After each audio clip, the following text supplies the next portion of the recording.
بەناوی خوای بەخشندەی میرەبان، سڵاو و ڕەحمەتی خوای پەروەردگارتان لەبێ. بینەرانی ئازیز و خۆشەویست، خۆم با خۆشحاڵ دەزانم لە ئاڵلقەیەکی نوێی بەرنامەی ژێرخان پێتان دەگەمەوە. ماوەی چەند ڕۆژێکە حکوومەتی نوێی هەرێمی کوردستان پێکێنراوە. ئومێدیەوەی لێ دەکرێت کە ئەم حکوومەتە پلانووی تۆکمەی خۆی هەبێ. ئەمە ئومێدێکە هەمیشە هاوڵاتیانی هەرێمی کوردستان لی چاوەڕوان دەکرێت لە پێکێنانی هەر حکوومەتێکدا بە پێی ئەو پلان و بەرنامەی کە داڕێژراوە. بەڵام ئەمە خوێندنەوەیەکی گشتی هاوڵاتیانی هەرێمی کوردستانە. بەڵام ئەگەر فۆکەسەکە بکەینە سەر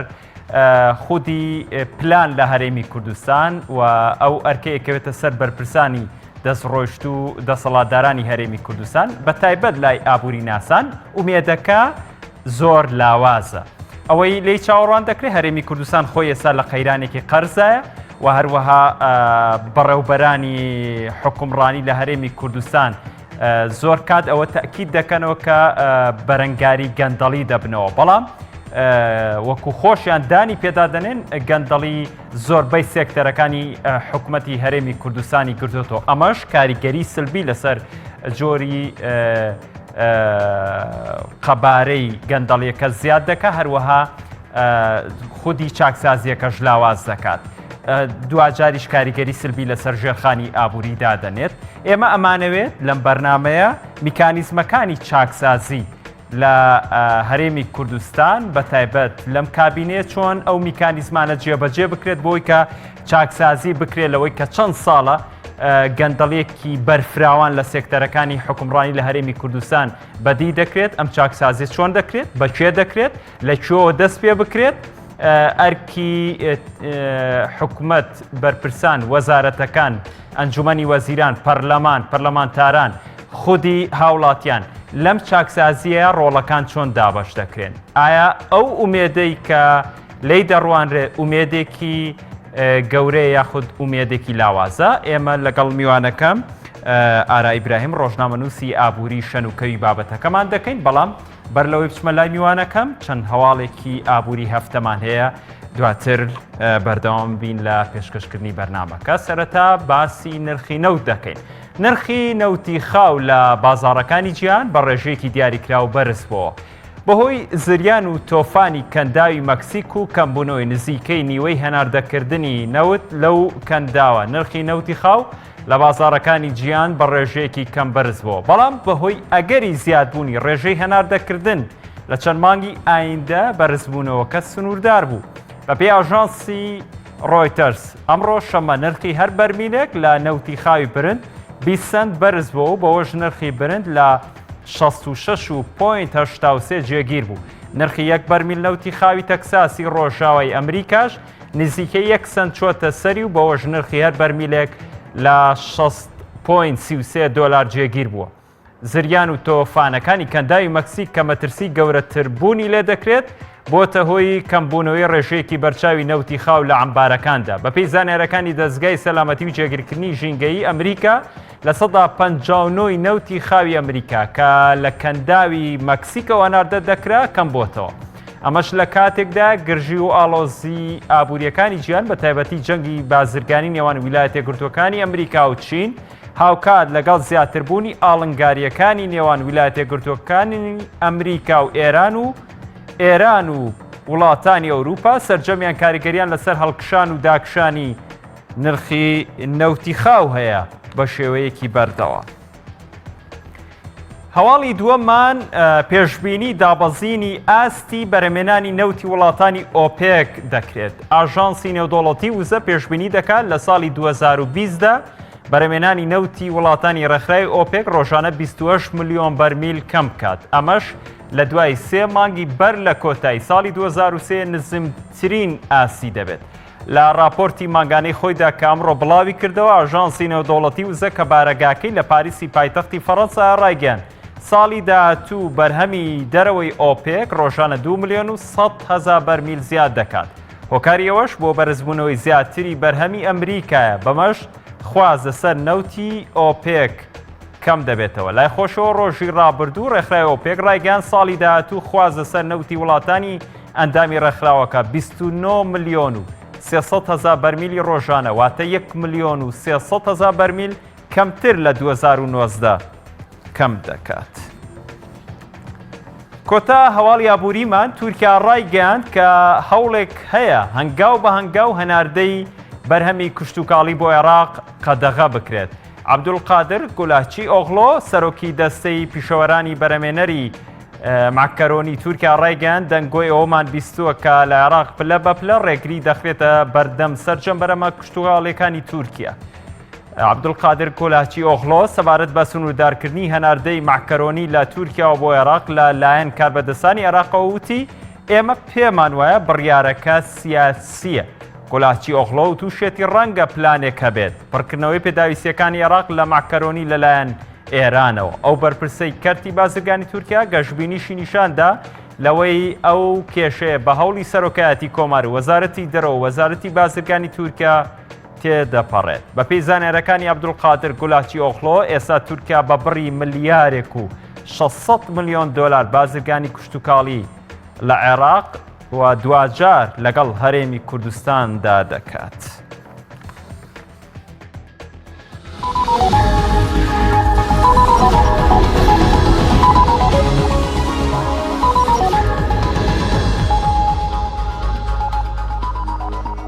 دووبارە سڵاوتان لەوێ بەڕێزان لەگەڵ میوانەکەم ئارای ئیبراهیم شەنوکەوی بابەتەکەمان دەکەین وەکو لە پێشەکیەکەمە باسم کرد میکانیزمەکانی چاکسازی لە هەرێمی کوردستان. کاگارە سپاس بۆ ئامادەبوون بورەکەمێک ڕامگرتیت بۆی هەواڵەکانەوە. کاگارە ئەمەوێت سەرەتا وەکو ڕۆژنامەنووسێکی ئابووری ڕای جەنابەت بزانم خودی چاکسازی لە چۆ ئەبێت دەست پێ بکات و ئەگەری چاکسازیش تا چەند پێویستی بە خودی توانامرۆیەکە هەیە لە ناو هەر کۆمەڵگەیەکدا. دیارە دوایەوەی سەرۆکی حکوومەت و وەزیرەکان سوێندی یاساییان خوارد زووە بۆ ئەوەی کە بڵین بە تەواوەتی دەست دەکرێت بە چاکسازی لەم کابینای یاخودنا پێویستمان بۆیە کەلانی کەم 6 مانگێک بۆم حکوومەتە دابنین کە بزانین لەماوەی ئەم 6 مانگەیە تا چەند هەنگاوەکانی چاکسازی جێبەجێکات یاخود لەگەڵ لایەنەکانی بەشدار لە حکوومەتە کە گفتوگویان لەسەر کرد و ڕێکەوتون لەسەری کاری لەسەرەکە. خاڵ یەکەم ئەوەیە کە لە وتارەکەی سەرۆکی حکوومەتە گوێبیستیەوە بووین کە باسی لەوە کرد کە ڕێگریەکە لە بەرپرسانی باڵای حکوومەتی هەرێم کە کاری بازرگانی بکەن. ئەمە یەکێکە لەو خاڵانەی کە لە ڕابردوودا لە کابینەکانی پێشترا کەم تا زۆر بەشێک لە بەرپرسانی حکوومەتی هەرێم کاری بازرگانیان کردووە و بوونەتە سەبەب بۆی کە گەندەڵیەکی زۆر لە حکوومەتی هەرێم یاخود لە ناو دام دەستگاکانی حکوومەتی هەرێما بڵاو بێتەوە لە ئاستی باڵا تاکو و ئاستی خوارەوە. ئەمە پێویستمان بە کۆمەڵە مەراحیلی زۆر گەورە و فراوان هەیە. پێویستمان بە بڕیاری سیاسی چارەنووساسێ لەسەر پرسی چاکسازی. یەکێک لەو شتانە ئەوەیە کە دەبێت سەرۆکی حکوومەتی نوێ ئەوەیە کە یاسای هەمواری چاکسازی خانشینی کە لە ماوەی ڕابردوودا چووە پەرلەمانی کوردستان و دواتر لەبەر بڕیاری سیاسی نەتواندرا لە پەرلەمان گفتوگۆی لەسەر بکرێ و یەکلایی بکرێتەوە. پێویستمان بۆەیە کە ئەم یاسایە جارێکی بچێتەوە ئەم پرۆژە یاسایە جارێکی تر لەلایەن حکوومەتەوە بە چەند دەستکاریەکەوە بچێتەوە ناو پەرلەمانی کوردستان. چونکە ئێمە ئەزانین ئەوەی کە پێشتر وەزیری دارایی ڕێباز حەملان بەڕێز ڕێباز حەملان باسی لەوە کرد کە نزیکەی 90 بۆ 100 میلیارد دینار ئەگەڕێتەوە بۆ حکوومەت. خەڵکێکی زۆر هەیە کە 2 موچە و 3 موچە و تەنانەت باز لەوا کرێ خەڵک هەیە 7 موچەی هەیە. خەڵک هەیە خانشین کراوە بە پلەیەکی باڵای سەربازی بەڵام ڕۆژی لە ڕۆژان تفەنگێکی بەشانەوە نەگرتووە بەرگری لەم وڵاتە نەکردووە. بۆیە پێویستمان بۆەیە کە ئەوانەی کە خانشین کراون دیارە ڕوونە سەر بە چ لایەنێکی سیاسی سەر بە لایەنەکانی دەسەڵاتن بەشێکی کەمیشیان ڕەنگە سەر بە لایەنەکانی دیکە بن. بۆ پێویستی بە بڕیاری سیاسی لە ئاستی باڵایە کە ئەگەر کادری خۆشیان بگرێتەوە پێویستە عەدالەتی کۆمەڵایەتی لە دابەشکردنی موچە و ئیمتیازادا جێبەجێ بکەن. خاڵێکی تر ئەویش ئەوەیە کە ئێمە پێویستمان بەڕووبەڕووبوونەوەیەکی تەواوی گەندەڵی هەیە لە دام و دەستگاکانە. بەداخەوە لە ماوەی چەند ساڵی ڕابردوودا دیوانی چاودێری داراییمان هەبوو کە ئیشی زۆر باشیان کردووە بۆ بەڵگی زۆر باشیان کۆ کردوێتەوە لەسەر بەرپرسەکان. بەڵام نەتواندراوە ئەم بەرپرسانەی کە تێوە گلاون لە گەندەڵی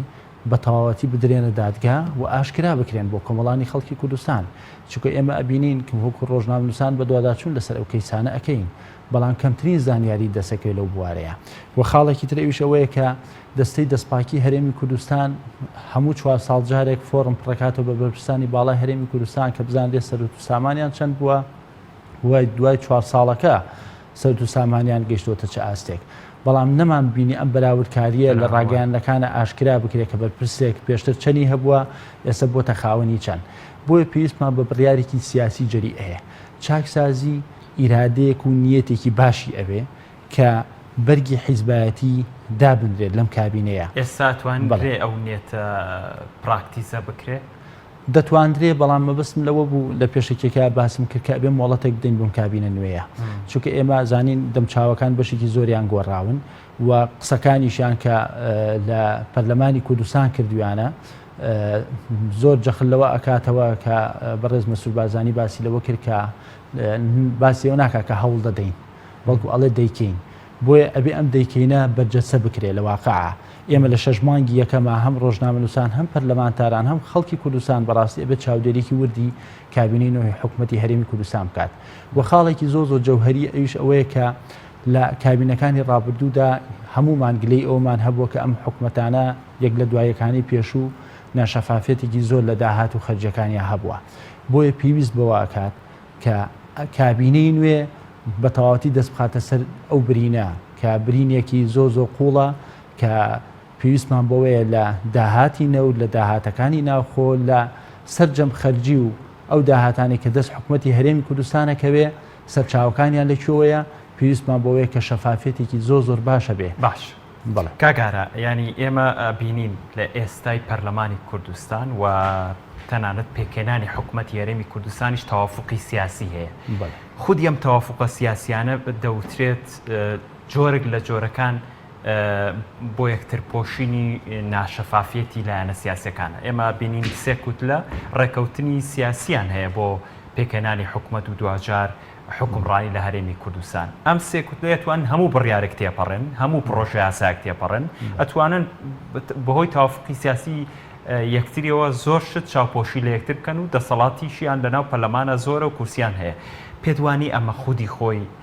ئەم جۆرە لە کوتلەی سیاسی و پێکێنانە جۆرێکە لەوەی کە حکومڕانێکی لاواز دروست بکات بڵێ دیارە هەمومان زین لە ڕووی سیاسیەوە هیچ لایەنێکی سیاسی لە هەرێمی کوردستان نەیتوانی 50 زایدیەک بەتەنیا بەدەستبێنێ و واقعی سیاسی کوردستانی وایە کە نە پارتی بەبێ یەکێتی نەیەکێتی بە پێ پارتی ناتوانێت حکوومەتێکی بەتەنیا با بڵێن تەشکیلکە بۆیە ئەم ڕێکەوتنەی کە لە نێوانیانایە بەڕاستی ئەبێ ئەو پرسەی کە باست کرد بەڕاستی نابێ بیر لەو هەر بکرێتەوە بە هیچ شێوەیەک چونکە پەرلەمانتارەکانیان ئەوانەی کە لە ناو یەکێتی و لە ناو گۆڕان و لە ناو پارتیشان بەشێکی زۆریان کە ئێمە گفتوگویان لەگەڵاکەین زۆر جەخت لە چاکسازیەکەنەوە بۆیە پێویستە ئەوان کە ئەرکی پەرلەمانتاری تەنها ئەرکی یاسا دەرکردن نییە ئەرکی چاودێری حکوومەتە دەرکردنی یاسای بودجێ کە دواتر ئەکرێ گفتوگوی لەسەر بکەین پێویستی بەوەیە کە وەکو پەرلەمانتارەکانی تری ئۆپۆزیسیۆن لایەنەکانی تری ئۆپۆزیسیۆن چاودێری کارەکانی حکوومەت بکەن ئێمە ئازانین لە پەرلەمانی کوردستانە چەند لیژنەیەکی پەیوەندیدار هەیە پێویستمان بۆیە کە لەبەرەوەی پەرلەمانتار نوێنەری خەڵکەوە لە ڕێگەی دەنگی خەڵکەوە بۆ بە پەرلەمانتار ئەبێ بیر لەوە نەکاتەوە کە لە چوارچەوەی بەرگێکی حیزبیە ئیتر سەرۆک هەرچیەکی وت ئیتر براگەورە هەرچیەکی وت ئیتر بێ بە قسەی ئەو بکرێ بۆیە خەڵک ماندوو بووە لەو ڕاڕای و قەلەقیە و لەو کێشە و مەشاکیل و قەیرانە دارایی و سیاسیانەی کە لە ماوەی ڕابردوودا دروست بووە من لەگەڵەوەدام کە لایەنە سیاسەکان تەبابن پێکەوە بە ئۆپۆزیسیۆن و بۆوانشی کە چوونەتە دەسەڵاتەوە بۆ حکومڕانیەکی باش بۆەوەی کە کێشەکانی خەڵک چارەسەر بکەن خزمەتگوزاریەکان دەست پێ بکەنەوە ئاوەدانەی دەست پێ بکەن و شەفافیت لە داهات و خەرجیدا ببێ بە بنچینەی بنەڕەتی ئەم حکوومەتە چونکە گلەی زۆر گەورە لای خەڵک ئەوەیە کە ئەڵێ فڵان کەس کە چووە حکوومەت فڵان کەس کە فڵان لایەنی سیاسی کە بەشداری حکوومەتێکی هیتر بۆ کەسابەت و بازرگانی خۆیەچێ بۆەوە ناچێت کە بژێوی ژیانی خەڵک چاپ بکات بەڵام بەڵێنەکانیان ئەبێ چاودێری بکرێ و مانگ لە دوای مانگ دەکرێت ئێمە وەکو خەڵکی کوردستان وەکو ڕۆژنامەنووسان وەکو پەرلەمانتاران چاودێرێکی وردی کارەکانیان بکەین و گوێژ لەوە نەگیرێکە بەڕاستی پەرلەمانتارێک لە بەرەوەی لایەنە سیاسەکەی بەشداری حکوومەتی کردووە ئیتر بێت چاوپۆشی لە کەم و کوڕەکان و لە گەندەڵەکان بکە چونکە خۆیان بەرپرسیارە بن دوجار و میلەت دوجار لە انتخاباتێکی ترا سزایان دەدات. ڕاست ئێمە کابینەکەمان بینی بێگومان ئەوەی فەراغ بوو وەزیری سامانە سروشتەکان بڵێ ئەوەی زۆرترین قسەش هەڵەگرێ ئەوەی زۆرترین کۆمنتی لەسرە ئەوەیە کە ئەم وەزارەتە ناشەفافە داهاتەکەی نازانی چی لێ دەگرێ بەسەکانی کەس پێی نازانێت خودی وەزیرەکانی ژاگانێ نیە پەرلەمانتارانیش نازانم گرێبەستانە چۆن کراوە و دانەنانی وەزیرێک بۆم وەزارەتە و بەڕێوەبردننی وەزارەتە لەلایەن سەرۆکی ئەنجومەنی وەزیرانەوە ئەمە چیمان پێڵێت؟ بەڵێ دیارە هەمومان ئەزانین کە پۆستی وەزارەتی سامانە سروشتیەکان پۆستێکی گرنگە لەبەرەوەی دۆسیی نەوت لە هەرێمی کوردستانەوە بە تایبەتی لە دوای ساڵی 2013ەوە کە بڕیاری ڕاستە و خۆی بێ ئەوەی کە بگەڕێنەوە بۆ بەغدا بڕیادرا کە نەوت بەسەر بەخۆ بفرۆشتێ دواتر ئەو قەیرانە دارایی لێکەوتەوە کە بەغدا بوجێ هەرێمی کوردستانی بڕی ئەم وەزارەتە پڕە لە پارە پڕە لە داهات و کۆنتاکتێکی زۆر باش هەیە لە بینی ئەم وەزارەتە لەگەڵ کۆمپانیا نەوتیەکان کە ڕەنگە اختیلاس و گەندەڵەیەکی زۆری لە خۆ گرت بێ کە ڕەنگە پارەسپیکردنەوەی زۆری تێدا بێ بۆیە من پێم وایە ئەم وەزارەتە کێشەی لە ناو خودی پارتی دموکراتی کوردستانیشا دروست کردووە کە ڕەنگە بەشێکیان بیانەوێت تەنها ئاشتی هەورامی ببێنێتەوە یاخود کەسێک لەو با بڵین هەمان بۆ چوونی ئاشتی هەورامی یاخود لە گروپەکەی خۆی دابنرێ و گروپێکی تریش ڕەنگە بیاوێت کەسێک دابنێت کە لانی کەم گۆڕانکاریەک بکات لە دەمچاو و فەیسی ئەو کەسەی کە پێشتر وەزیر بووە لەبەرەوەی ئێمە زانین کە ئاشتی هەورامی وەکو کاری شارەزایی ئەوانە لە بوارەکەی خۆیان شارەزا بوو لە بواری پرسی نەوتە لەبەرەوەی پێشتر ڕاوێژکار بووە لە چەندین کۆمپانیای نەوت بەڵام ئێمە ئەزانین لەبەرەوەی ئەمە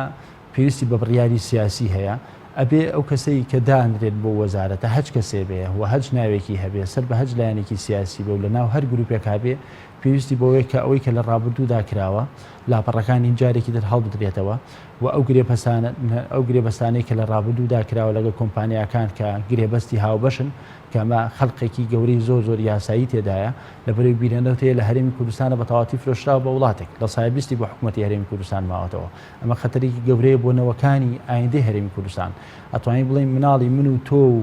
مناڵی کوڕەکانیشمان پاریان خوراوە لە کابینەکانی ڕابردوودا لەبەرەوەی ئەو داهاتەی کە دەست حکوومەتی هەرێمی کوردستان کەوتووە لە ماوەی ڕابردوودا ناشەفافێتێکی تەواوی تێدا بووە و سەرڕای ئەوە قەیرانی داراییان دروست کرد کە من پێم وایە قەیرانی داراییمان نەبوو بەڵکو قەیرانی ئیدارەدانی ئەو بودجە و داهاتەمان هەبووە کە لە هەرێمی کوردستانە هەمان بووە بۆیە پێویست بەوە ئەکات کە ئەو کەسەی کە دانرێت کەسێکی شارەزا بێت لە بوارەکە و سەرجەم گرێبەستەکان جارێکی تر پێداچوونەوەی پێدا بکرێ و گفتوگۆی لەگەڵ کۆمپانیاکانە بکرێت کە ئەوە حکوومەتی پێشوو بووە وەزیری پێشوو بووە ئەم گرێبەستانەی کردووە لەمە دووا نابێت بەم شێوەیە ماوەڵە بکرێت و پەرلەمانی کوردستانیش ئەبێ کار لەسەر ئەم گرێبەستانە بکات چونکە ئێمە ئازانین لە هەرێمی کوردستانە پێشتر یاسای نەوت و گازمان هەبووە کە باز لەوە کراوە کە 4 کۆمپانیای نیشتیمانی دروست بکرێ و ئێستا لەم کابینە تازەیە باز لەوە کراوە کە سندوقی داهاتە نەوتیەکان تەفعیل بکرێ و ئەنجومەنێکی بۆ دروست بکرێ کە سەرجەم داهاتەکانی نەوت بێتەوە ناو ئەو سندوقە ئەگەر بێت و ئەم کابینەیە ئەو 4 کۆمپانیایە دروست بکە کە کۆمپانیای فرۆشتن و هەناردەکردن و سەپەرشتکردنی داهاتەکەی و وەسدای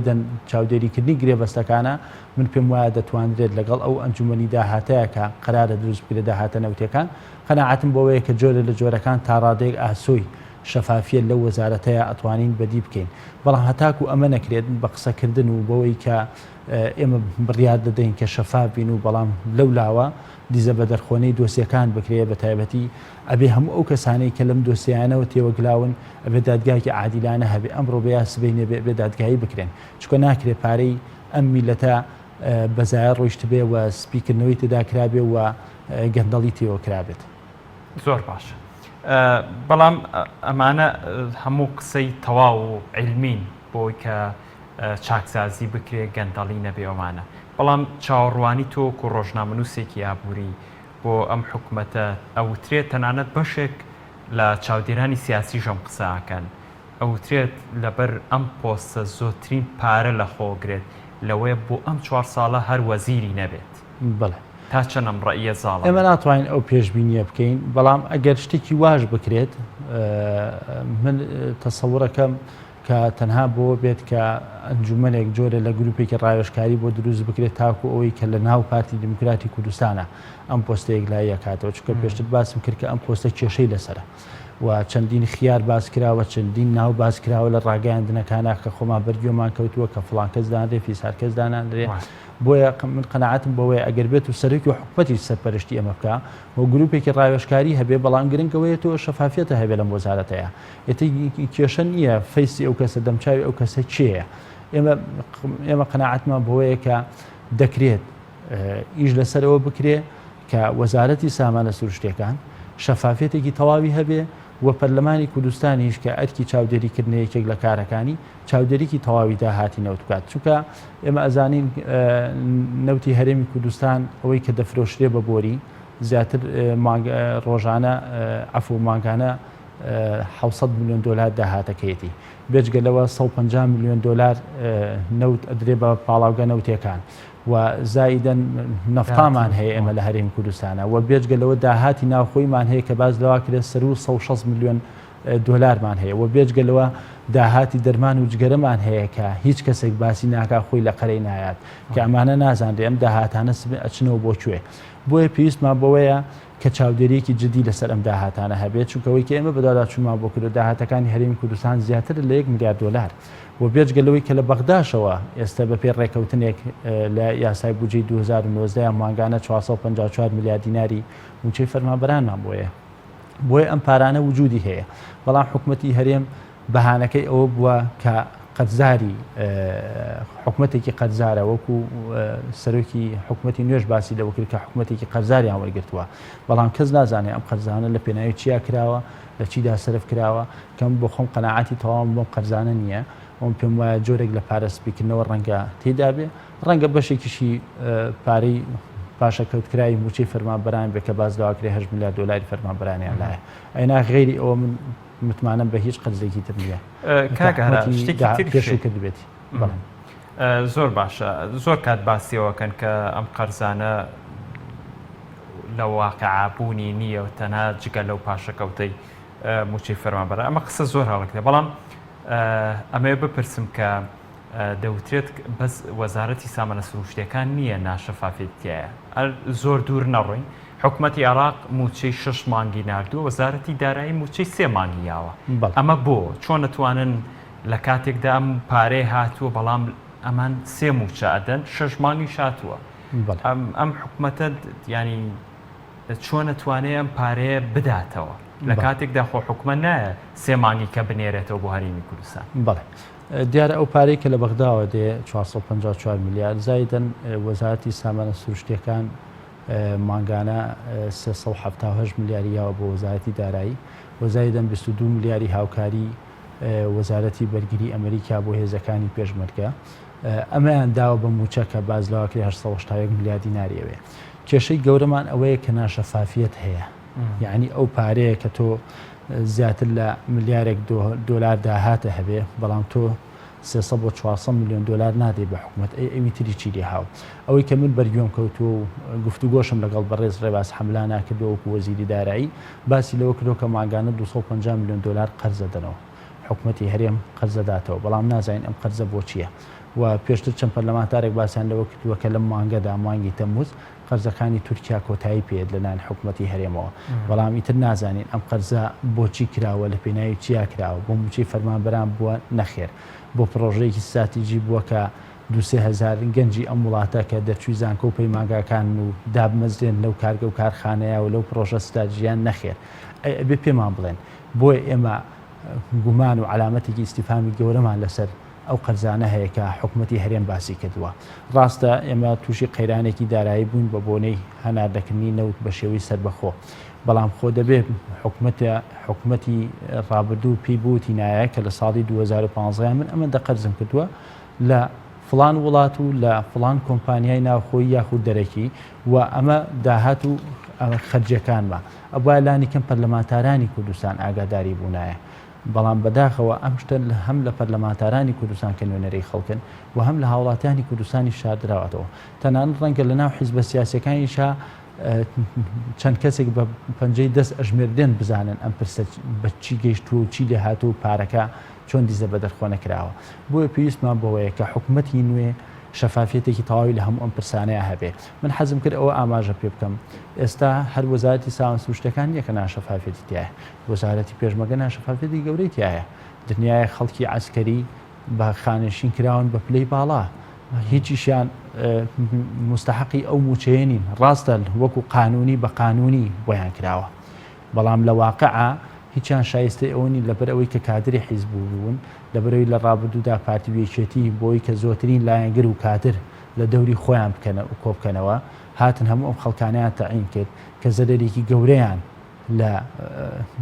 بەشێک لە کەرتە ئابووریەکاندا بەشێکی زۆر لە گوننشینەکان لە قەزا و ناحیەکان خەریکی کاری کشت و کاڵ و ئاژەڵداری و هەندێک کاری پیشەشازی دەستی بوون بەڵام هاتن هەموو ئەمانەیان کرد دامەزراند و بارگرانێکی زۆر گەوریان خسۆتە سەر بودجێ هەرێمی کوردستان کە باز داواکرێ ئەو داهاتەی کە هەیە لە سایە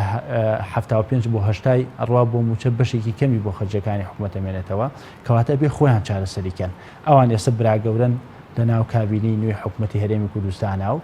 فەرمون چارەسەری بکەن ئەمە بڕیاری سیاسی ئەبێ و بەشێکی تر لە وەزارەتەکانی تیژ بە هەمان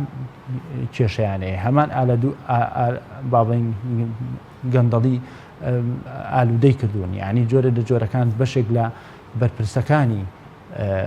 کە لە ڕابردوودا هەرێکە و لە بەشێکی ئەم وەزارەتەیە بووە جۆرە لە جۆرەکان دەستی هەبووە لەم گەندەڵەیە بەڵام ئەمە پێویستی بە بڕیارێکی سیاسی ئاقلانە ورتەیە کە ببینین کابینەی نوێمی حکوومەتی هەرێمی کوردستان پێمان بڵێ ئێمە جیاوازین لە کابینەکانی ڕابردوو داهاتمان شەفافێتی تایە خەرجیمان شەفافێتی تایە چارەسەرکردنی قەرزەکان بەم شێوەیە دەبێ ئەبێ هەموو ئەمانە لانی کەم بۆ پەرلەمانتارانی کوردستان ڕووبکەنەوە ئەگەر بۆ خەڵکیشی ڕوون ناکەن زۆر باش کاگەرە کەمێک دوورکەینەوە لە بوعدە سیاسیەکە یەکێک لە ڕەکیزەکانی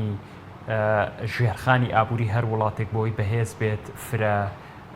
ئابووری ئەو وڵاتەیە لە هەرێمی کوردستان لە دوای دۆزینەوەی نەوت لە ناو هەرێمی کوردستان ئەوە سەرچاوەی داهاتیان تەنها لەسەر یەک سەرچاوە بوو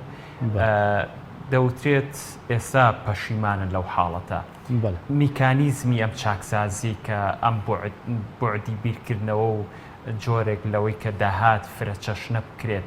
ئەم میکانیزمە چۆنەکرێت لە هەرێمی کوردستان ئەبێ ئەم حکوومەتە پلانی چۆن دابنێت بۆی داهات لە فرە جەمسەریەکانی ناو گەشت و گوزار کشت و کاڵ لەمانەوە چۆن دەستەبەر بکە بەڵێ دیارە بەداخەوە ئێمە لە دوای قەیرانی دارایی و یاسای بودجەمان نەبووە لە پەرلەمانی کوردستان ئومێد دەکەم کابینەوە ئەگەر بۆ 3 مانگ بۆ 4 مانگیش بووە یاسای بودجەی 2019 دەربکات و یاخود ئەگەر ناتوانێت پێمان بڵێ بۆ 2020 دەیەوێت چی بکات بەداخەوە بەرپرسانی باڵای حکوومەتی هەرێم لە ماوەکانی ڕابردوودا زۆر گرنگیان داوە بە تەنها کەرتێک کە ئەویش کەرتی نەوت بووە لەبەر ئەوەی زوو پارەکە هاتۆ دەدەستیان و زوو توانیویانە سەرفی بکەن یاخود بۆ خۆیانی لابدەن ئەمە خەلەلێکی زۆر گەورەی دروست کردووە و وڵاتانی پێشکەوتوو بۆ نمونە وڵاتێکی بوو کەنەدا لە 155 بۆ 60 هاوڵاتیانی خەریکی کاری کشت و کاڵین ئەشبینی وڵاتێکی پێشکەوتوو لە هیچ شتێکی کەم نییە هاوڵاتەکانیشی ئاسوودەن بەڵام هەرێمی کوردستان دەبوو دۆسیی نەوت کەرتی نەوت داهاتەکەی بخستایەتە خزمەتی کەرتی کشت و کاڵ کەرتی بازرگانی کەرتی پیشەسازی ئێمە ئەبینین لە باڵین باو باپیرانمان زۆر باز لەواکەن کە لە ساڵی هەشتاکانە دەیان کارگە و کارخانە هەبووە کە هاوڵاتیانی سلێمانی و هەولێر و دووهۆ کاریان تیا کردووە بەڵام وەرە ببینە لە هەرێمی کوردستانە بزانە کارگەکان کە هەلی کاری تێدایە بە پەنجەی دەست ئەژمێردرێن ئەوەی هەش بووە کۆتاییان پێناوە بۆیە بەداخەوە دەبوو کەرتی نەوت داهاتی کەرتی نەوت لانی کەم بۆ نمونە ئەگە گریمان وا دایبنین داهاتی نەوتی هەرێمی کوردستان مانگانە 500 میلیۆن دلارە ئەگەر تۆ بی مانگانە 50 میلیۆن دلار کە مەبلەغێکی زۆر نییە بۆ حکوومەتی هەرێمی کوردستان کە داهاتی ناوخۆیی هەیە داهاتی پاڵاوگە نەوتیەکانی هەیە بیخاتە خزمەتی کەرتی کوشتتوکاڵ کەرتی بازرگانی کەرتی پیشەسازی من پێم وایە گەشە سندن یاخود برەو دەدرێت بەو کەرتانە لە کابینەی هەشتەمە ئەوی خۆم پێی گەشتبیین بووم وەزارەتی کوشتتوکاڵێکی بوو لە وەزارەدانەی کە تا ڕادەیەک برەوی درا بە کارەکەی خەڵکێکی زۆر چوونەوە سەرکاری کوشتتوکاڵ و وای کرد کە ئینتاجی محەلی بەشێک لە ماوادە خۆراکیەکان بتوانرێت پێداویستەکانی هەرێمی کوردستان پڕ بکاتەوە کە من ئومێدمە کرد سەرجەم وەزارەتەکانی تر یاخود سەرجەم کەرتە ئابووریەکانی تر ئیشیان لەسەر ئەو بکردایە هەرچەندە پارەی پێویستی ڕەنگە لە بەردەستدا نەبوو بێوەکو بەڕێز وەزیری کوشتتوکاڵی پێشوو باسی کردووە بەڵام گرنگ ئەوەیە کە ئەوەی کە توانیوێتی کردوێتی ئەمە گرنگە بۆیە من پێم وایە دەبێت کەرتی نەوت داهاتەکەی بخرێتە خزمەتی کەرتەکانی دیکەوە بەڵام ئەگەر یاسای بودجەمان هەبێت دەتوانرێت ڕێژەیەکی دیاریکرا و لە بودجەی ساڵانە بۆم کەرتە جیاوازانە دابنرێت بۆ نمونەگەرە ببوورە پێتە بڕم بەڵام زەرورە بە سەرمانە نەڕوات بۆچی ئەبێ یاسای بودجەمان نەبێت ئەمە نە قورسە حکوومەتێک بەو هەموو تەشکیلەی خۆی بۆ 4 ساڵی ئایندە پلانی خۆیە بێ هەبێت بۆچی ئەبێ یاسای بودجەی نەبێت بەڵێ ئەوەندەی کە من ئاگادارم بە حساب بەڕێز ڕێباز حەملان باسی لەوە کردووە کە پرۆژە یاساکەی ئامادە کردووە تاو کاتەی کورسەکە بەجێڵێ پرۆژە یاساکەی ئامادە کرد و دیداتە دەست وەزیری نوێی دارایی بەڵام ئایا تەفعیلە کرێ و ئایا حکوومەت دەینێرێ بۆ پەرلەمانی کوردستان یاخودنا دەبێت چاودێری بکەین لە ڕۆژانی ئاهیدای بزانین چی لێکرێ ئەگەر یاسات نەبێت هیچ وەزیرێک بۆم نەدەسەڵاتی بەشێک لەو پارەی نییە کە لە بەدەستایەتی وەکو پێویست یاخود ئەگەر بێت و لە لای سەرۆکی ئەنجومەنی وەزیران داوای مەبلەغێک پارە بکە بۆ پرۆژەیەک بۆ برەودان بە کەرتەکەی ڕەنگە وەکو پێویست نەبێت و تمۆحی وەزیرەکە ڕەنگە جیاوازتر بێت لەوەی کە سەرۆک وەزیرانی بینێت یاخود وەزارەتێک بۆ نمونە دەستەیەکیان هەیە کۆمەڵە ڕایۆژکاریان لەگەڵایە پرۆژەیەک ئاماداخن ئەیخەنە بەردەم سەرۆک وەزیران بەڵام ڕەنگە ئەو واژۆی نەکات بەشێکی پارەکەیان بۆ واژۆ بکە بەڵام ئەگەر یاسامان هەبێت دەتوانرێت ئەمە بکرێ بەداخەوە قورس نییە دەرکردنی یاسای بودجە یعنی هیچ قورسێکی تیان نییە ئێمە خۆ پێشتر گاڵتەمان بە حکوومەتی عێراقی و بە موسساتی حکوومەتی عێراقیە کرد بەڵام ئەبینین ئەوان لە ڕووی شەفافیەت لە ڕووی دیموکراسی لە ڕووی بانکردنی وەزیرەکان بۆ ئەنجومەنی نوێنەرانی عێراق زۆر هەنگاوی باشیان بڕی و تەنانەت پێش یاریمی کوردستانیشیان ناوەتەوە ئێمە لە کابینەی پێشوو لە کابینەکانی ڕابردوودا چەند وەزیر بانکراوە بۆ پەرلەمانی کوردستان سەمان لەسەرەوە بێت بەبەستم بۆیە قورس نییە دەرکردنی یاسا لە با بڵێم نردنی ئەو پرۆژەیە بەڵام من تەسەوڕەکەم پەیوەندی بەوە بێ کە لە ئێستاە ئێمە لە مانگی تەمموزداین چەند مانگێکی ماوە لە 2019 ڕەنگە ئاسان نەبێت بۆ حکوومەتی هەرێم بۆ 3-4 مانگ یاسای بودجە بنێرێ بۆ پەرلەمان بەڵام لە یادمان نەچێت ئێمە سێ موچەت دراوە بەڵێ ئەوە باسێکین ئەوەش باسەکەین لەسەر چاو مەبەسم لەوەیە بەڵام ئەکرێت چونکە بە پێی پەیڕێی ناوخۆی پەرلەمانی کوردستان ئەبێت لە مانگی لە هەموو ساڵێکە لە مانگی دەیە یا پرۆژە بودجە بنێرێ بۆ پەرلەمانی کوردستان گرنگەوەیە بتوانن بۆ 2020 بودجەیەکی باش کە با بڵێن جیاواز بێت لە یاساکانی پێشتری بودجە کە کەرتە ئابووریەکان لانی کەم ڕێژەیەکی وایان بۆ دابنرێت لە داهات و بودجەی ئەم وڵاتە کە بتوانن چەند هەنگاوێکی باش بڕۆنە پێشەوە و بۆ حکوومەتی هەرێم خۆشی گرنگە چونکە ئەبینین ئێستێمە چەند سەرچاوەیەکی دیاریکراومان هەیە بۆ داهات بەڵام ئەگەر تۆ گەشە بدەی بە کەرتی گەشتیاری گەشە بدەی بە کەرتی کوشتتوکاڵ گەشە بدەی بە کەرتی بازرگانی سیستەمی بانقی یاخود بانک سیستەمێکی ڕێکوپێکی بۆ دابنی من پێم وایە داهاتێکی زۆر باشترمانە بێت لە ئێستا قسەمانە بێت لەسەرەوەی کە نەبوونی سیستەمی بانکی لە هەرێمی کوردستان و ئەو بانکە حکومیانەی کە هەبوو هەڵگیران ئەو پارەکانیان نەمان پرسیارم ئەبێت بەڵام دوای ئەم ناوبڕە قسەی زیاتر لەو بارەوەکەین بینەرانی عزیز ناوبڕێکی کورتمان دەبێت و دواتر بەردەوام دەبێت.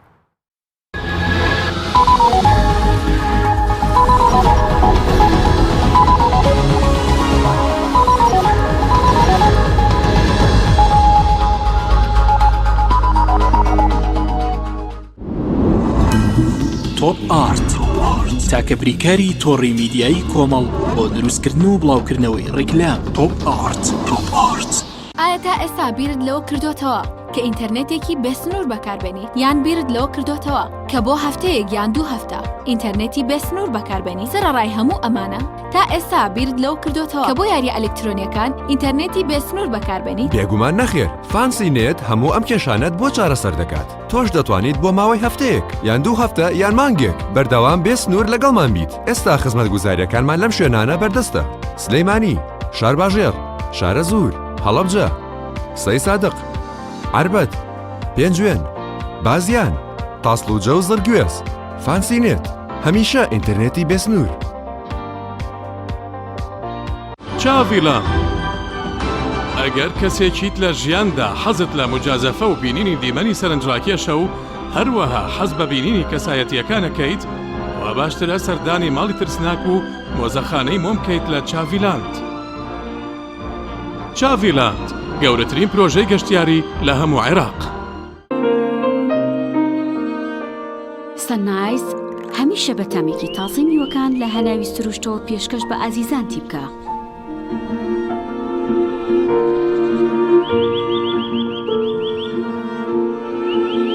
شەربەتی سەنایز تامێک لە سروشتەوە. شەربەتی سەنایز تامێک لە سروشتەوە. هەمومان حەزمان لە برنجە. برنجێک تامی ڕاستەقینەی برنجمان پێ ببەخشێ. بازار جملەی دێت لە برنج، بەڵام بژاردەی من برنجی دۆلفینسیە. بە تام و بۆن هاوشێوەی برنجی کوردیە. 100% سروشتیە. برنجی خڕی دۆلفینسی شێفە گەورەکان سەرسامەکات. بۆیە بێدوودڵی بژاردەی من و کابانی ماڵە. تا ئێستا زۆر جۆری برنجم تاقی کردوتەوە، بەڵام هیچیان وەک دۆلفینسی نییە. تامێکی ترە ئێوەش دەتوانن تاقیکەنەوە. دۆلفینسی باشترینمان بۆ هەڵبژاردن. تۆپ ئارت تاکە بریکاری تۆڕی میدیایی کۆمەڵ بۆ دروستکردن و بڵاوکردنەوەی ڕیکلام. تۆپ ئارت.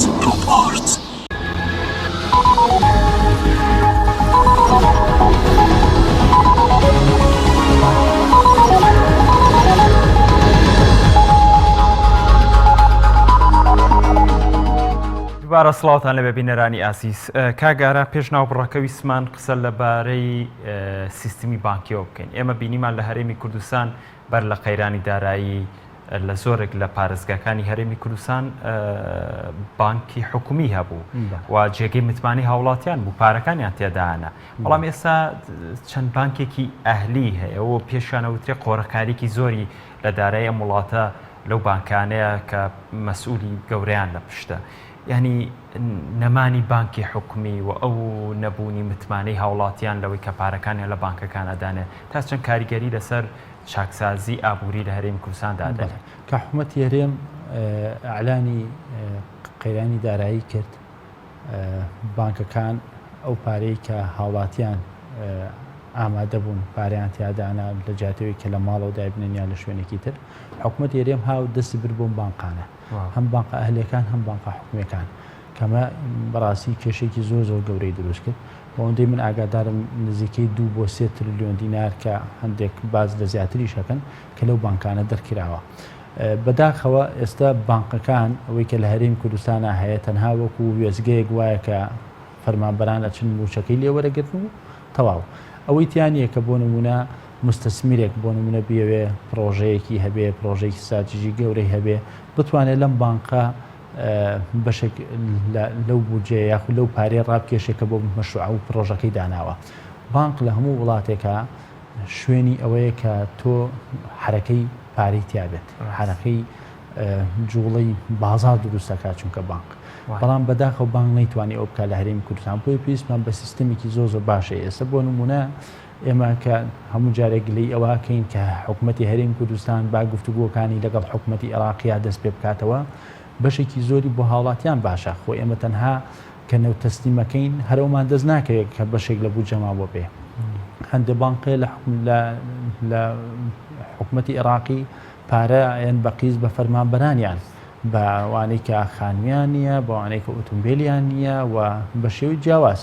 ئەگەر بێت و بۆ نمونە گفتوگەکانی نێوان هەرێم و بەغدا تەفعیل بێتەوە بە جددینەوە تەسلیم بکرێ من تەسەوڕەکەم ئەو بانقانەش بێنە هەرێمی کوردستان و فەرمانبەرانتیدا سودمەند بن بۆیە ئێمە هەتاکو سیستمێکی بانقی باشمان نەبێت و بانقەکان نەبنە جێی متمانەی هاوڵاتیان و نەبێتە ئەوەی کە حرەکەی پارەی زۆر تێدا بکرێ و نەبێتە هۆی ئەوەی کە ئەوانەی کەەوە بەرهێنن ئەوانەی کە دەیانوێت پرۆژەیەک ئەنجام بدەن ئاوەدانی لە هەرێمی کوردستانە دروستکەن ناتوانرێت بۆ نمونە ئەم وڵاتە بەرەو پێشەوە بڕوە یەکێک لە ئەرکە گرنگەکانی کابینی نوێی حکوومەتی هەرێم و قەناعەتم بۆیە کە دەبێت وەزیری دارایی یەکەم ئەولەویەتی ئەوە بێ کە سیستەمی بانقی بەڕاستی ئەبێ جێگیر بکرێ و ڕێک بخرێتەوە و ئەو خەلەلانەی کە لە ڕابردوودا هەبووە لە بانکەکانە چارەسەری کا و ڕێنمایی نوێیان بۆ دەربکات بۆی ئەو خەڵکانەی کە خاوەن فکرێن ئەیانەوێت پرۆژەیەک ئەنجام بدەن بتوان مستەفید بن لەو بانقانە بۆی کە کار و پرۆژەی نوێ ئەنجام بدەن لە هەرێمی کوردستانە. زۆر باش. ئەوترێت کەرتی تایبەت لە پاڵ کەرتی گشتیە تاوکاری حکومڕانی و تاواکاری ژێرخانی ئابووری هەر وڵاتێکە تا چەند کەرتی تایبەت ئەو ڕۆڵەی بینیوە لە هەرێمی کوردستان. بەڵێ دیارە بەداخەوە من ئەوەی کە کەم تا زۆر لەگەڵ برادرانی کەرتی تایبەت یاخۆ ئەوانەی کە خاوەندەستی کارێکی باشن لەوەی کە کۆمپانیایان هەیە گفتوگۆمان لەگەڵا کردوون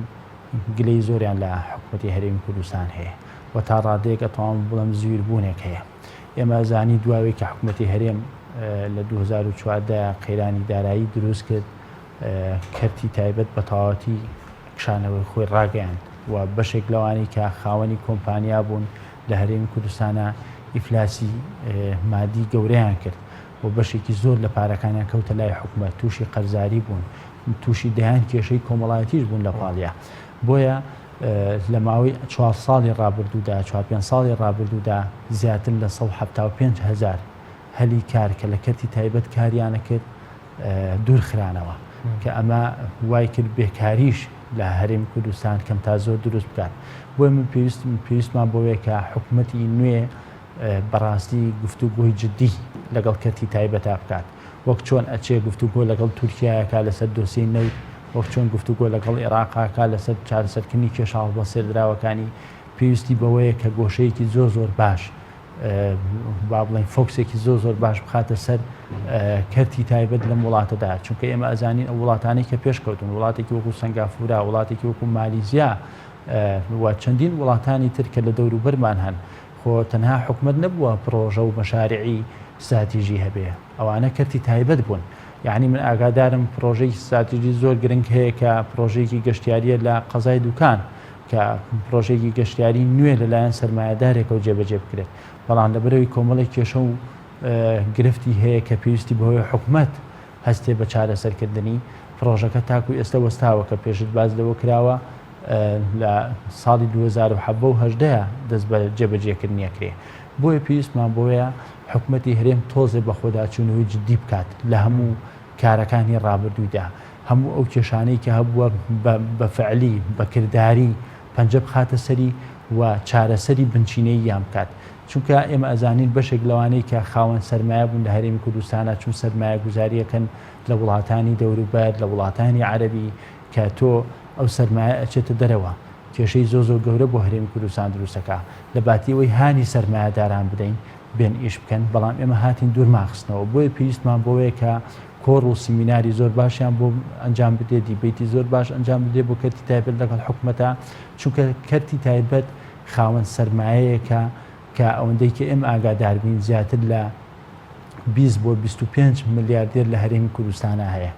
5 بۆ 6,000 ملیۆنێر هەیە بە مڵک و ماڵەوە کەواتە ئەمانە ئەتوانرێت حکوومەتی هەرێمی کوردستان سوودی تەواویان لێ ببینێ بەشێک لە سەرمایەکانیان بخرێتە پرۆژەی استراتیژیەوە. ئێمە ئەزانین هەموو جارێ حکوومەت گلەی ئەوە کە من ناتوانم هەموو دەرچوانی زانکۆ و پەیمانگاکان دابمەزێنم دەفەرم وەرە هاوکاری کەرتی تایبەت بکە دەستی بگرە پرۆژەی استراتیژی ئەنجام بدات بۆی کە بتوانێت ئەوانەی کە دەرچووی زانکۆ و پەیمانگاکانن لەو شوێنانەیە با بڵێن دایان بمەزێنێ و پێویستمان بۆوەیە کە یاسایەک دەربچێت لە پەرلەمانی کوردستان چۆن فەرمانبەرێکی حکومی دوای تەمەنی خزمەتی خاننشین ئەکرێ و ئەوە ئەبێ لە ناوکەتی تایبەتیشا بە هەمان شێوە بێ بۆی منێک کە دەچووی زانکۆم چاوم لەوە نەبێ ئیلا نەبێ هەوڵ بدەم واستە بکەم ئەمسە بکەم ئەوسەر بکەم بۆی کە لە ناوکەتی گشتیادا بمەزرێم بۆیە پێویستمان بە کۆمەڵێ هەمواری یاسا کۆمەڵێ دەرچواندنی یاسا پێویستمان بە گفتوگۆی جدی هەیە لەگەڵ کەرتی تایبەتە چکە قەناعەتم بۆوەیە کە کەرتی تایبەت لە حکومەت باشتر ئەگەر ڕێگری لێ نەکرێ هاوکاری بکرێ ئەتوانێت خزمەتی ئەم وڵاتە ئەوترێت کەرتی تایبەتیش ینی قۆڕخ کراوە لەلایەن بەرپرسانەوە تا چەند ئەمەش زەرەر لە بۆ نمونە با دوو نمونە بێنینەوە ئێمە لە ماوەکانی ڕابردووە بیسمان کە کارەبا درێ بە کەرتی تایبەت و ئاویش ئەدرێت و دراش ینی ئێستا لە دوهۆک زۆرترین راپۆرتی پامێرەکانمان ئێمە لە دووەکەیەت ینی گرفتێکی زۆر لە ئەو ئاوەی کە دراوە بۆ کۆمپانیایە و بەپێ ئەو داتایە ماڵان حساباتیان لەگەڵا کرێمانگانە تا چەند ئەم کەرتە تایبەتانەش خۆی قۆڕخ ناکرێن بڵێ خۆی ئاساییە بۆ نمونە با بڵێن وەزارەتی و کارەبا بدرێ بە کەرتی تایبەت بەڵام مافی فەرمانبەرەکانی نەخورێ و نەبێتە هۆی ئەوەی کە سبینێک کە پارەی ئاوی کارەبایەتەوە بۆ هاوڵاتیان بۆ شوێنە بازرگانیەکان بۆ کارگە و کارخانەکان زیادیان لەسەر حساب بکرێت لە بەرەوەی دراوە بە کەرتی تایبەت نەخێر بە پێچوانەوە ئەبێ بە شێوەیەک بدرێ بە کەرتی تایبەت کە کۆمەڵێ مەرج و ڕێنمایی حکوومەتی هەرێم جێبەجێ بکات بەڵام قۆڕخکردنی بمانەوە نەمانەوە ئێمە زانین لەم وڵاتەیە بەشێکی زۆر لە بەرپرسانی ئەم وڵاتە کاری بازرگانیەکەن و قسەی سەرۆکی نوێی حکوومەتیشەوە بوو کە ئێمە ئیتر لەمەوە دووە ڕێگریەکەین لەوەی کە بە مەسئولینی حکومی کاری بازرگانی بکەن و من پێم وایە قۆڕخکاری لە هەموو جونگەکانی ئەم وڵاتەیە هەیە و حیزب تەدەخولی ناو بازاڕیشی کردووە قۆڕخکاری لە زۆر زۆنی کایی اقتصادی ئەم وڵاتەیە هەیە بەڵام پێم وایە کە ناتوانرێت لە ماوەی 4 ساڵی کابینی نوێدا هەموو ئەم شتانە کۆتاییان پێبهێنرێت چونکە بەشێکی زۆر لە بەرپرسان کە بوونەتە خاوەنی سەرمایە ڕەنگە چۆن من ئۆتۆمبیلێکم هەیە سەنەوەکەی بە ناوی خۆمەوە نییە ئەویش بە هەمان شێوە بێ خەڵکی هەبێت کە کار و کەسابەتی بۆ بکات بۆیە ناتوانرێت یاخود ناتوانرێت وەکو وڵاتانی پێشکەوتوو نییە کە بۆ نمونە من با مەسئول بم حساب بانقیم هەبێ ئەمانەیە بەشێکی زۆر لە با بڵێن مڵک و ماڵیان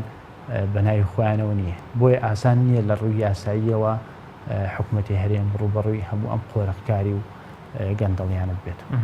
زۆر باش وەکو کۆتا پرسیارم ئێمە لە ماوەکانی ڕابردووە پارساڵ بوو سەر کۆماری تورکیا هاتە سەرخەل لەسەرەوەی کە وەزارەتی کوشتتوکاڵ قەدەغەی هێنانی مریشکی بەستووی کرد سەر کۆمارێک هاتە سەرخەت وتیە بە و دەرگایە بکرێتەوە قەدەغە نەکرێت لە هەرێمی کوردستان ئەوەندەی گرنگی بە شتی دەرەوە درێ کەلوپەلی دەرەوە درێ ئەوەندە شت بە گرنگی بە بەرهەمی ناوخۆی هەرێمی کوردستان نادرێ ئێمە بێگومان لە وەرزی بە جیاوازی وەرزەکان بۆ لە هاوینا گەنم لە شووتی تەماتە خەیار ئەمانە ینی من بەر لەوەی بێمە ناو بەرنامەکۆ بیستم کە پەڵەیەکی گەورەی بەرهەمی خەیار لە بازیان کابرا بەرەڵای کردو توێتی هیچم بۆ ناکات بەشی مەسرەفەکەش ناکات ینی ئەم گرنگی نەدانە بە بەرهەمی ناوخۆ و گرنگیدان بە بەرهەمی دەرەوە تا چەند زیان بە کەرتی ئابووری ژێرخانی ئابووری هەرێمەکە ئەم شتە دوولایەنەیە یەکیانەوەیە کە وەکو باسمان کرد بەشێکی زۆر لە مەسئولینی ئەم وڵاتە خەریکی کاری بازرگانی بەشێک لەوانن کە ئەو کاڵاو پێداویستیانە لە تورکیا لە ئێرانەوە هێنە هەرێمی کوردستانەوە بۆیە حکوومەتی هێرێم لە ماوەی ڕابردووە نەیتوانیوە بە شێوەیەکی کردداری ئینتاجی مەحەلی پارێزگاری لێ بکات بە تایبەتی لە وەرزە جیاوازەکانە کە بۆ نمونە تەماتە لە وەرزێکە با بڵێن ئینتاجەکرێ لەو وەرزەیە قەدەغەی ئەو کاڵایە بکرێت و بۆ هەموو کاڵاکانی تر بە هەمان شێوە بەڵام ئەگەر بێت و دەستی حیزب دوور بخرێتەوە لە بازار دەستی حیزب دوور بخرێتەوە لەوەی کە ڕێگری لە هەندێک کاڵا و شمەک و پێداویستی بکرێت لەو کاتانەی کە لە هەرێمی کوردستانە ئەو بەرهەمانە ئینتاجەکرێ من پێم وایە بەشێکی زۆر لە بەروبوومەکانی هەرێمی کوردستان بەشێکی زۆر لە جوتیاران لەو کەسانی کە خەریکی ئەو کاڵایەنن دەتوانرێت با بڵین بەشێک پێداویستی زۆری ناوخۆی هەرێمی کوردستان پڕ بکاتەوە بەڵام بەداخەوە بۆ ڕازیکردنی حکوومەتی تورکیا و ئێران تاکو ئێستا حکوومەتی هەرێم نەیتوانیوە بە تەواوەتی ڕێگری لە هاوردەکردنی ئەو کاڵایانە بکات. من نمونەیەکت بۆ بێنمەوە ئەو گوڵۆپانەی کە لە ماڵانە بەکارێنرێ ئێستا جۆرێک لە گوڵۆپ هاتووە ئەتوانی کە چووتە ژوورەوە گوڵۆپەکە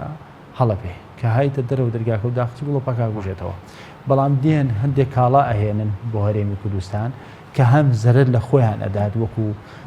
وەزارەتی کارەبا باسی کردووە کە پێویستمان بە 5500 مێگاوات کارەبا هەیە ئێستا ئێمە 3500مان هەیە بۆیە ئەبێت لە بنچینەوە لە بناغەکەوە چاکسازی دەست پێ بکرێ. چاکسازی تەنها لە هەندێک کەرتا ناکرێت کە بەڕووکەش دیارە پێویستمان بۆیە کە چاکسازی لە هەموو بوارەکانە بکرێ و چاودێریەکی باشی حکومت بکەین بۆی کە بزانین بۆ خەڵکی هەرێمی کوردستان چی ئەکاوە. من بۆ خۆم وەکو ڕۆژنامە نووسێک ئومێدیشم بەوەیە کە ئەم کارە بکەن وە پەرلەمانی چاودێری کاگەر هەرچەند وتم کۆتا پرسیار ئەگەر هاوکارانم یەخولەکی کەم بنێ سوپاسیان دەکەم تا چەند لامەرکەزیەت لە پارێزگاکانە ڕۆڵی ئەبێت لە چاکسازیە ئەوترێت ئێستا لە بەرۆی سیستمی مرکزیت هەیە قۆڕەکاریکی زۆرتر ئەکرێ بەڵام ئەگەر سیستمەکە بکرێتە لا مرکزیت پارێزگاکە خۆی داهاتی خۆی بەڕێوەبەرە زۆر باشتر شەفافیت پەیڕاوکرێت تا چەند تۆ لەگەڵ ئەو ڕێیە. بەڵێ من پێم وایە لا مرکزیت لە بواری داراییە زۆر گرنگە. بۆ نمونەگەرێ من نموزەکی پارێزگاری سلێمانی بێنینەوە زۆر جا بەشێک لە بەرپرسانی پارتی باسییان لەوە کردووە کە داهاتی پارێزگای سلێمانی نایەتەوە بۆ مرکز بۆ وەزارەتی دارایی بەڵام بەڕقم ئەوترێ کە بۆ نمونە پارێزگای سلێمانی لەم مانگەیە ئەمە لە داهاتی هەبوو بەڵام دواتر کە موچە دێت ئەو پارەی لێ بڕدرێ ئەوە نییە کە نەگەڕێتەوە بەڕقم پیانەوترێ پارەکە نابرێ بەڵام بەڕقم بە ژمارە بە وەزارەتە وترێ. ئەگەر لا مرکزیت هەبێت پارێزگایەکی وەکو سلێمانی کە زیاتر لە 50 میلیارد دینار داهاتی هەیە دابین نەکرێت بۆ پرۆژە خزمەتگوزاریەکان. ئێمە کێشەی گەورەمان هەیە لە ڕووداوەکانی هاتوچۆیە ئەبینین زۆرترین قوربانیمان هەیە جۆرێکە لە شێرپەنجە تووشی ئەم وڵاتە بووە. داهاتی ناوخۆیی بەڕێوەبەرایەتێکی وەکو هاتوچۆی سلێمانی ماگانە زیاتر لە 11 بۆ 12 میلیارد دینارە. ئەگەر بەس ئەم پارەیە لە 170 یاخود لە 150 تەرخان بکرێ بۆ ڕێگاوبانەکان من پێم وایە لە 150 بۆ 60 ڕووداوەکانی هاتوچۆ کەمە بێتەوە. بۆیە پێویستمان بۆیە ئەگەر بێت و لا مرکزیت هەبێ و داهاتی بەڕێوەبەرایەتیەکان لانی کەم نیوە بە نیوەی بۆ حکومت بێ بۆ مرکز بێ و نیوەی بۆ بەڕێوەبەرایەتێکە بێ دەتوانرێت زۆر شت بکرێت کە قازانجی خەڵکی کوردستانی کات نەما بەڵام بە بەڵێ و بە نەخێر چاوەڕوانەکرێت کە لا مرکزیت لەم کابینە جێبەجێ بکرێت ئەوانەی کە بەڵێنیان ناوە لە بانگەشەکانی هەڵبژاردنە ئەگە بەڵێنەکەیان نەبەنە سەر ئێمە وەکو ڕۆژنامە نووسان ڕخنیان لێگری. دەستخۆش زۆر سپاس بۆ بەڕێز ئارای ئیبراهیم ڕۆژنامە نووسی ئابووری لە ماڵقەی بەرنامەی ژێرخان لەگەڵ سپاس بۆ بەڕێستان. بینەرانی عزیز و خۆشەویست سپاس بۆ ئێوەش تاوەکو ئێستا بینەرمان بوون بەخوای گەورەتان ئەسپێرم کاتێکی خۆش.